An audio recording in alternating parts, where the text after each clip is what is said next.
sebetulnya di dunia ini nggak ada orang hebat. Percaya sama saya, nggak ada orang hebat. Yang ada adalah orang yang terlatih. Ya, saya teringat dengan sosok Muhammad Ali. Teman-teman juga pasti tahu ya, Muhammad Ali adalah seorang petinju yang hebat, ya terkenal di mana-mana, legendaris, bahkan sekarang beliau masih hidup dan terus menjadi inspirasi banyak orang. Nah, percaya atau enggak, Muhammad Ali ini sebenarnya nggak hebat. Muhammad Ali ini adalah orang yang memaksakan dirinya untuk melatih dirinya, berlatih lagi, ya berlatih lagi, berlatih lagi. Apa yang dia lakukan kesehariannya? Ya latihan tinju. Setiap hari dia akan melakukan hal yang sama, bertinju, bertinju, ya melatih dirinya untuk apa? Untuk memukul samsak dan berbagai teknik-teknik tinju. Yang pada akhirnya ketika pertandingan datang, ya secara otomatis badannya, tubuhnya, ya semuanya yang ada di dalam tubuhnya bergerak dengan sendirinya dan dalam satu kesempatan dia mendapatkan kemenangan pertama. Ya. Dan dia menemukan bahwa, oh saya bisa. Nah, tapi setelah itu dia tidak mau berhenti, dia terus memaksakan dirinya lagi untuk melatih dirinya. Berlatih lagi, berlatih lagi, berlatih lagi, sampai pertandingan berikutnya dia menang lagi. Apakah setelah itu berhenti? Tidak.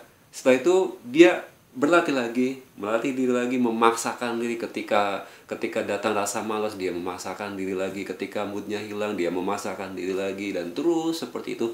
Ya, sampai di sebuah hari dia mendapatkan penghargaan bahwa dia adalah seorang petinju yang luar biasa hebatnya. Nah, terus saya ingat lagi tentang Valentino Rossi. Ya, Valentino Rossi juga salah seorang legenda yang masih hidup di bidang olahraga ya. Teman-teman pasti tahu Valentino Rossi itu pembalap yang mendapatkan julukan The Doctor. Apakah Valentino Rossi hebat? Apakah Valentino Rossi juga ketika lahir sudah bisa naik motor? Enggak. Dulunya dia tuh nggak hebat. Dia adalah seorang anak muda yang memaksakan dirinya untuk melatih diri ya, untuk berlatih bagaimana caranya membawa motor sport ya dengan kecepatan begitu di atas, mungkin di atas 300, 400, 500 ya.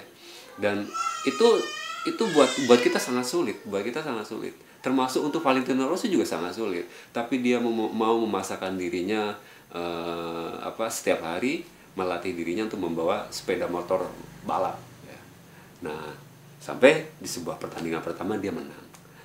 Dia juga nggak berhenti sampai di situ. Dia berlatih lagi, dia rajin berlatih setiap hari. Ya setiap hari apa yang dia lakukan? Ya duduk di atas sepeda motor tentunya. Nah, begitu juga bulu tangkis ya, kita ingat Susi Susanti. Ya kita akan mengatakan bahwa kalau ada orang yang punya prestasi hebat, prestasi yang luar biasa mengagumkan, kita akan mengatakan dia hebat, udah bakat dari lahir. Enggak. Ya, orang-orang yang kita katakan hebat tadi adalah orang-orang yang terlatih. Jadi di dunia ini sebetulnya tidak ada orang yang hebat.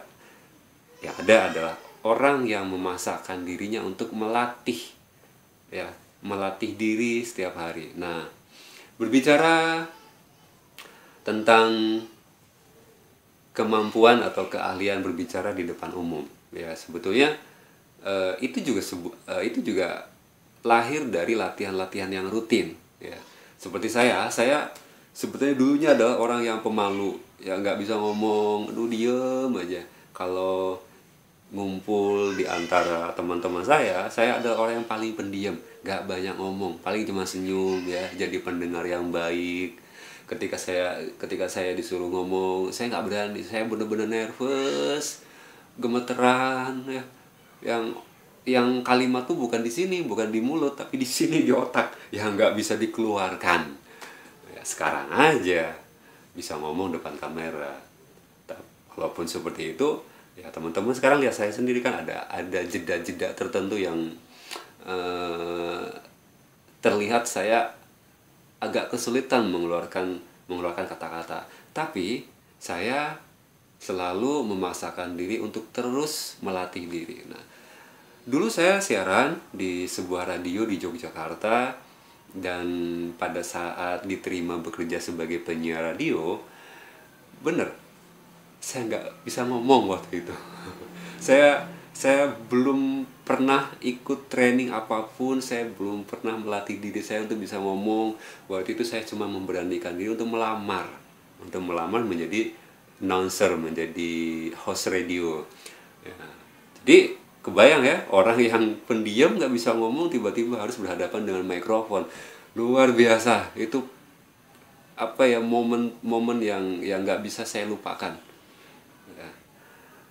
Tapi dari situlah saya mulai terbiasa untuk menghadapi mikrofon, dan terus menerus saya latih.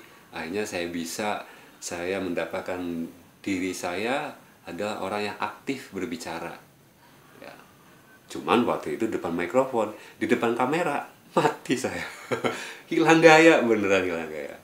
Oke, dan di tahun 2015 ini, ya saya sebenarnya bukan tahun 2015 ya, saya baru memulai lagi kegiatan berbicara di depan kamera ini tahun 2014. Itu juga masih jarang-jarang, itu juga saya masih nervous. Saya kembali mengingat-ingat diri saya sebetulnya bisa untuk aktif berbicara lagi, dan saya harus memaksakan diri saya untuk berbicara di depan kamera ya. Dan tahun 2015 ini saya menginginkan untuk lebih sering lagi berhadapan dengan teman-teman lewat kamera.